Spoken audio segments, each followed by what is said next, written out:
जय अवसान मैया। मैं सांत्वना पांडे, आप सभी के मेरे चैनल पर स्वागत है।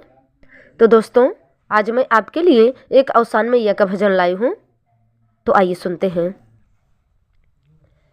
यहीं में आके छैया अवसान मैया आई के छहायला हो।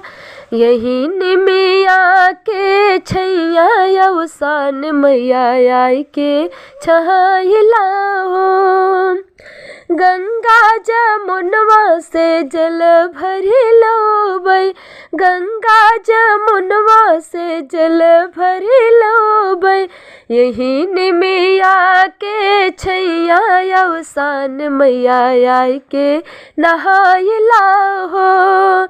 यहीं में आके छैया अवसान मैया आई के नहायला हो। यहीं में आके छैया अवसान मैया आई के छहायला हो। गैया के गोबरा से बेदिया ले पौबै, गैया के गोबरा से बेदिया ले पौबै। यहीं में आके छैया अवसान मैया आसन लगायला हो। यहीं में आके छैया अवसान मैया आसन लगायला हो। यहीं में आके छैया अवसान मैया आई के छहायला हो। लाई मिठाई का ढेरे लगौबै, लाई मिठाई का ढेरे लगौबै।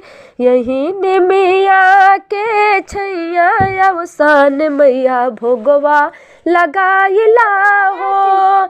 यहीं में आके छैया अवसान मैया भोगवा लगायला हो। यहीं में आके छैया अवसान मैया आई के छहायला हो। यहीं में आके छैया अवसान मैया आई के छहायला हो।